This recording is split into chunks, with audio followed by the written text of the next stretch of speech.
it is more important to say yes to one of your people and give them a chance, a shot to do whatever it is they want to do, because either A, they will succeed massively, or B, they will fail and learn something and try again.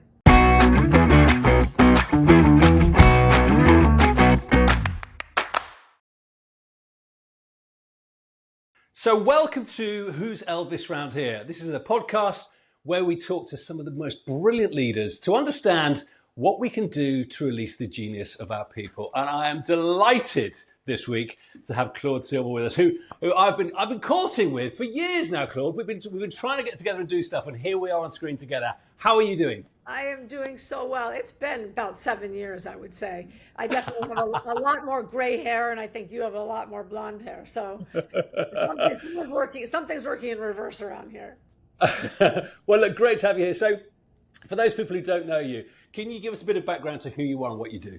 Yes. My name is Claude Silver. I am the Chief Heart Officer at VaynerX, which is a holding company that Gary Vaynerchuk, or you might know him as Gary V, founded and is the CEO of. I've been here for 11 years. We are a social media creative and production company headquartered in New York, all over the globe. And I am a mom as well. And I'm a great friend, and that's who I am. A great friend. I'll take that very, very happily. And I love this kind of the chief heart officer. So tell me a little bit about what it is that you have to deliver beautifully to be a chief heart officer. Okay, Chris, you need to have a heart that wants to help. You need to know how to put yourself in the back seat so you can care for others in the passenger seat. Got you.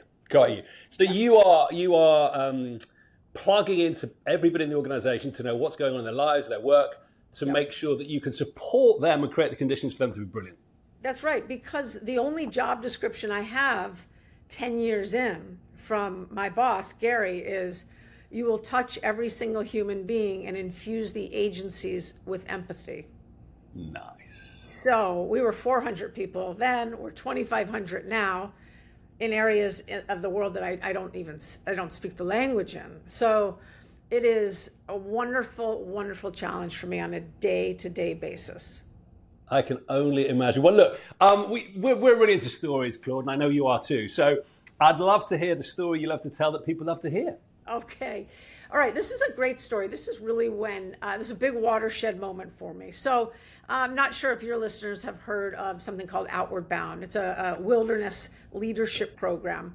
After my sophomore year of college, I dropped out. I was going nowhere fast. Bad decisions, bad drugs, bad boys. You can just sum all that up to I needed to get out of that situation. And I told my parents I needed to find the longest wilderness course I could possibly find, really just to get out of civilization, quite frankly.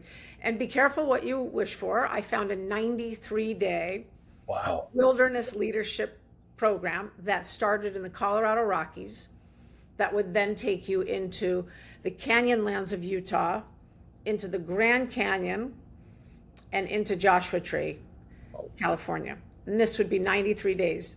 What I knew before I even showed up was every 18 days we would get snail mail, because this is 1991. Of course.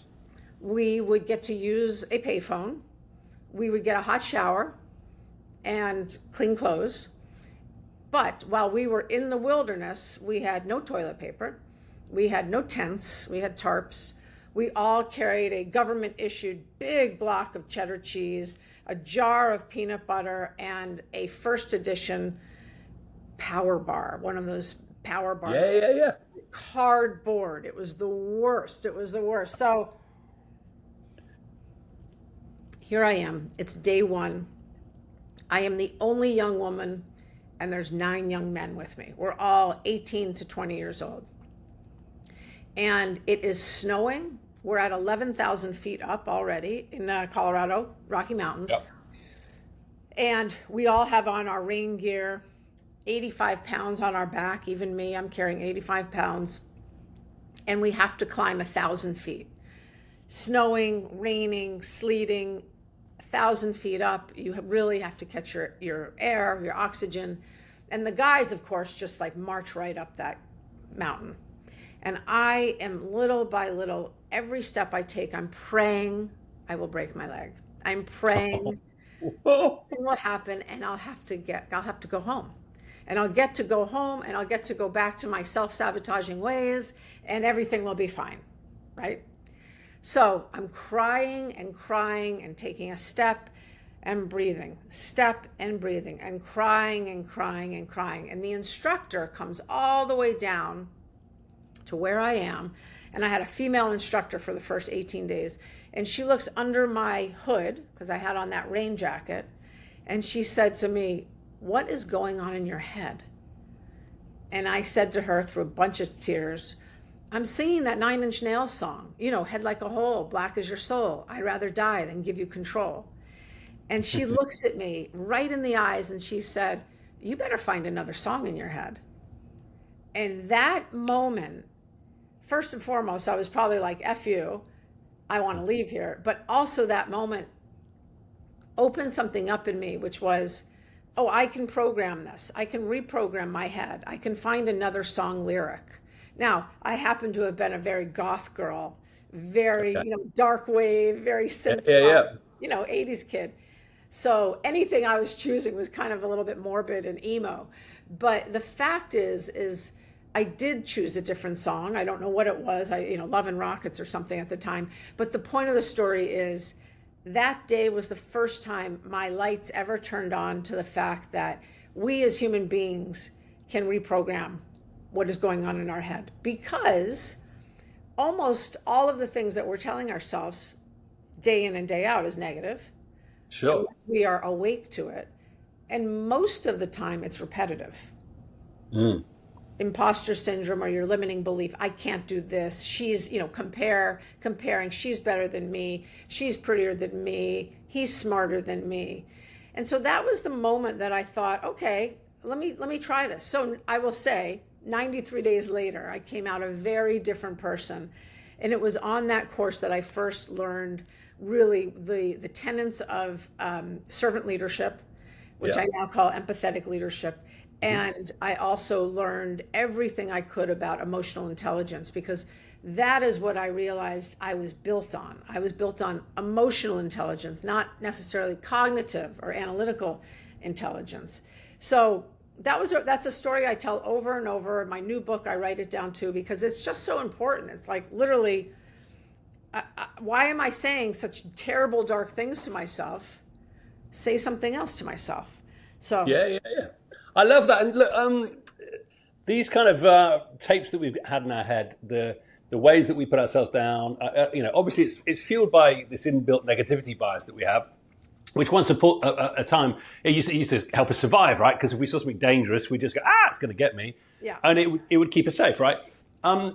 Because it's such an inbuilt and ingrained pattern, often what I find is people are very aware that they do it, but it still takes over huge chunks of their lives. Have you got any tips on how people can catch it in the moment? Yes, you have to. I love that you said catch it in the moment. You must catch it in the moment. And I would say write down what it's saying. I am dumb. Yeah. I'm not as smart as Joan. Something like that. Just write it down. Then what you need to do is try to find the evidence that that's true. Yeah. If you're saying, I am dumb. Okay, find the evidence. How am I dumb? Well, let's see. I work for Gary Vaynerchuk, so I'm not dumb. I've been at this job for 11 years. Okay, I'm still not okay. Chris wants to interview me. Okay, I'm still not. Okay, I can't find any evidence to how I'm dumb. Okay, if that is not true, then I know that's a lie. Then what is the truth? And the truth for me might be, I am a different kind of learner, or I speak in visual metaphors. Whatever it is, whatever I land on has to light me up. It has to make me feel good. It has to be truthful. Okay, do I speak in visual metaphors? Absolutely. Am I really, really good in front of a group of people because I use my hands and I do storytelling? Yes, absolutely. Checkbox. I am a different kind of learner. I am a visual thinker. Boom. Yeah. something like that. But I literally recommend to people that you write it down with a piece of a pen and a piece of paper, and you literally have to find the evidence that your lie is truly a lie. Yeah. And then replace it with something that really lights you up. And you know when it lights you up because you have a smile, you have a lift. And then write that down, and I tell you, plaster that everywhere you possibly can. I love it. And look, it's one of the most powerful exercises I think you can ever do. Yeah. And I think the two bits that you nailed, I mean, simple but beautifully simple. Number one, get it out of your head onto something, so it's externalized. Yep. Then you can look at it in the cold light of day, and then find the truth. Yeah. Right. So, and in doing so, then actually that decharges your nervous system. You get a smile back on your face. You're back to positivity. That's exactly right. And what I would say is, like, put it in your purse, put it on your mirror in the bathroom, put it on your laptop. Yeah. Like, you have to retrain your brain. Yeah. Love it. Love it. So look, as obviously the Chief Heart Officer, you are, tuning into people all the time and creating the conditions for them to be amazing. It's going to be a hard question for you because there are so many things you do. But if there's one thing that you think is the most important thing in releasing the genius of your people, what would it be? Saying yes. Ooh, tell me more, Claude. Saying yes. I could have said 5 other things right then. Sure.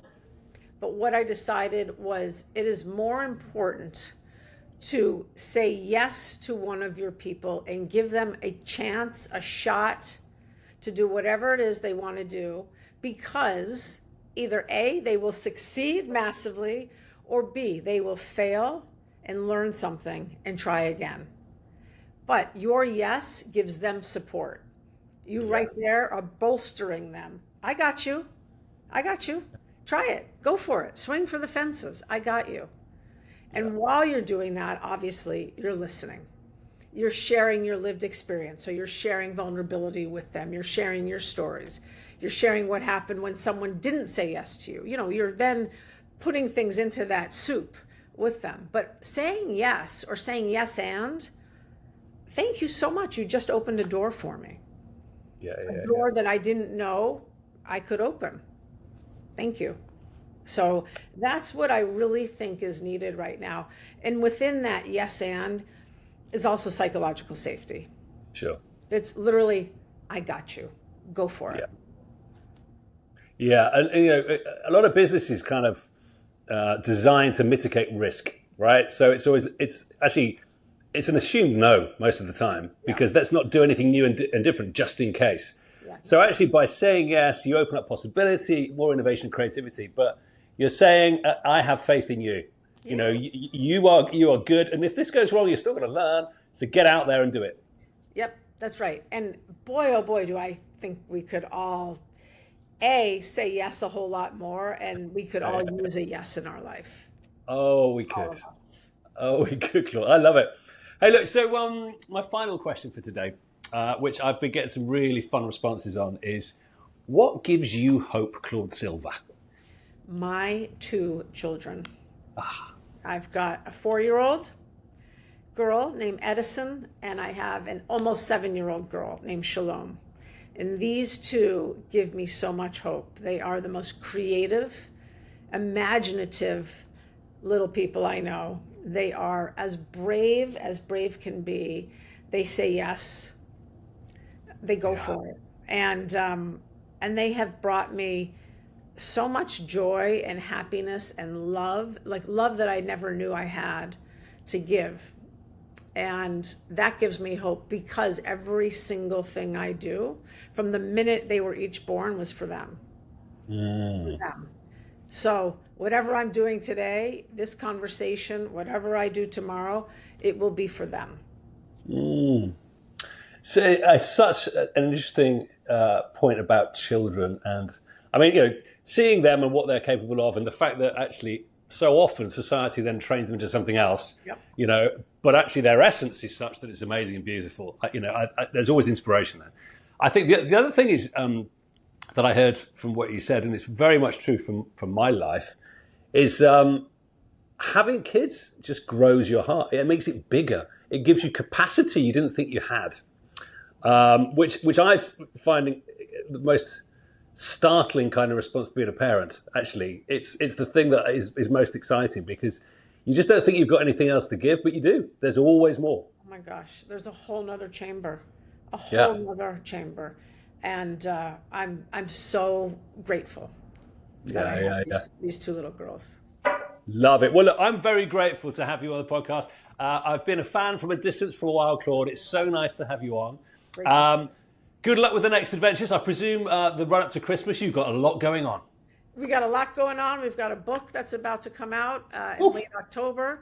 Very excited. It's called Be Yourself at Work. My boss, Gary Vaynerchuk, did the forward to it. And that itself is extremely exciting. Getting that into the stratosphere, which really, I think, is the book is full of tips and tools to really become your own CEO. Understand that you're the boss of you, and you can change the song in your head, and then you can help others do the same. I love it. And actually, if more people were themselves at work, it would be a more technical and interesting place. So I couldn't agree more with the ethos. Well, look, Claude, it's been an absolute pleasure. You are a legend. Good luck with the book, and I'm hoping we will meet in person soon. Me too. Great to see you. Thank you so much. Pleasure.